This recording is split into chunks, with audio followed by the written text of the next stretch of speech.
So I found a way to recreate the Modern Warfare 2 original Modern Warfare 2 ACR. Just look at this, watch. Boom, boom, and boom. Look at that range. Don't believe me? Watch it again. See, look at that, laser beams. This weapon's proving to be like with the ultimate long range destroyer. So I thought we'd jump into the 10v10 plays that recently just came in. So let's play this Modern Warfare 3 like it's the 2011 meta with the ACR. Dude, everyone used the gold ACR. It was kind of ridiculous back then. Of course, we get high ranks for our first game, so it's not going to be maybe the best showcase of large scale maps, but this is 10v10 high rank. There we go, and we get our first kill. This is what it's made for right here. You can pick people off so easily when they're head glitching over walls because there is no recoil.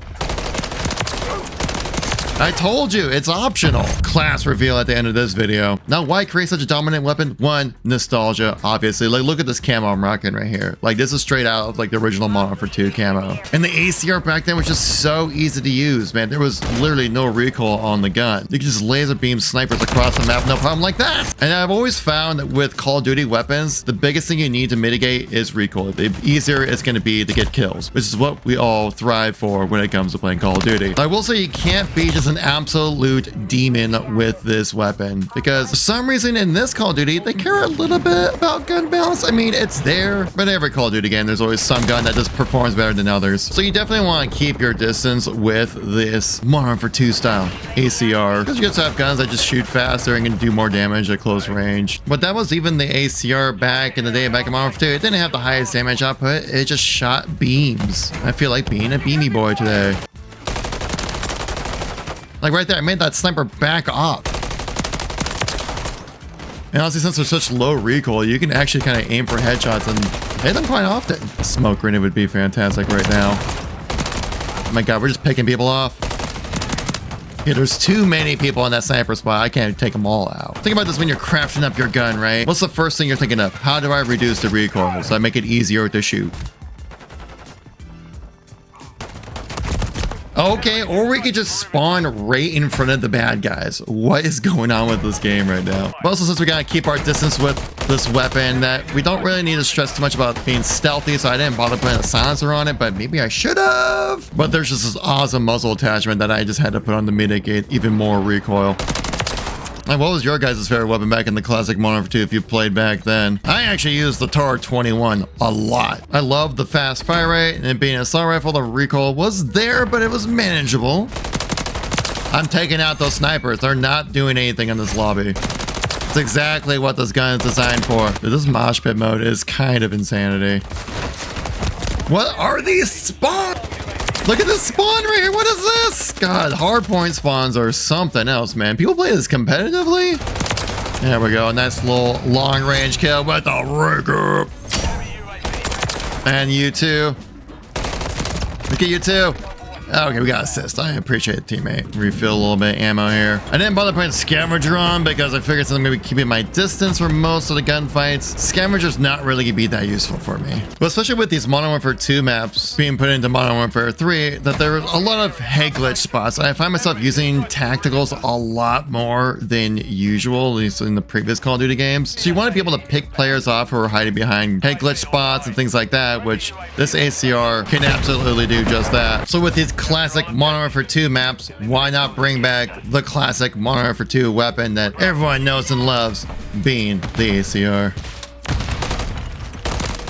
Look at that right there. See, I can just like peek a corner, just real gently, just giving a little tip of my head. I can easily land the headshots on them. Except the skill-based matchmaking, dude, is insane right now. So many people I'm just playing with, they're just jumping and sliding and doing some crazy maneuvers, and I'm like, I'm just trying to shoot. They all have their crazy camoed guns. Like, what's wrong with the classics, man? But yeah, a lot of these Modern Warfare 2 maps as well. Wow, dude. Also, these Modern Warfare 2 maps are so much larger than your modern Call of Duty maps. You have a lot of safe zones for spawning because the spawn logic just wasn't as fine-tuned as it is nowadays. So basically, I just try to combat the insanely tight skill-based matchmaking with reducing the skill needed to shoot my gun. A little snake in the grass right here. This is 10v10 lobbies are crazy because someone's always looking at some angle somewhere. There we go. I see you. I see you. I see you. Oh, he sees me too, though. Oh my god. There we go. See, this is what I'm talking about. Oh my gosh, dude. This is insane. The jump shotting craziness that is in this lobby. I didn't even see that guy. Where was he? I don't know. How is he able to walk up the middle of the map? If I tried this, oh my god, I would be annihilated. That's not a good sign at all. Do I peek?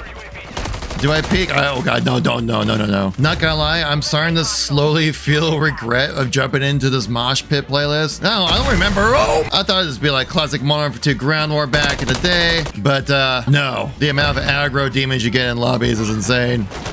Look at this guy hiding up here. We can't have that. But you really want to try to hold down positions and angles when it comes to using this ACR, because like you might have been seen, oh my gosh, sometimes it can get a bit hectic because the way people move in Call of Duty nowadays is not like what it was back in Modern Warfare 2. So if you're not a cracked out demon like so many people hopped up on G Fuel nowadays, this might be a good gun for you, honestly. If you're kind of a little more of a casual player. Why is there a guy directly behind me? I hate this. But this is exactly where this gun shines. As long as you can hold an angle, have some cover, you'll be doing just fine. The funny thing is that with this being 10v10, you can actually just kind of camp angles a lot more because it means that there are less people being aware of what you're looking at. But you gotta be prepared for the crack. Sometimes the crack's a little too strong. Woo! But you can keep up sometimes with your close angles, as long as you're accurate. And you also don't really need the mount either because, like I said, the gun is so freaking accurate, you can kind of stay on the move. So maybe like Stalker would be a good perk to run with this as well. And I'm right there. Yeah, ha ha ha ha. I'm got a little spicy boy right here, but he's down. Let's try to mix up a little bit, not peek the exact same angle every single time.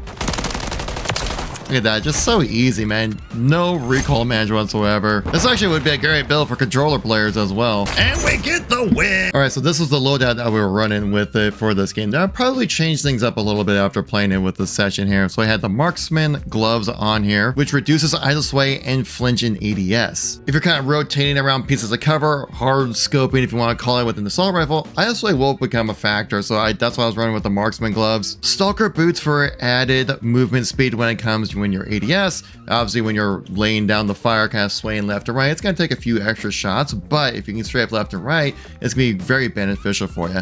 And also just for more awareness when it comes to playing, I also went with the bone conduction headset.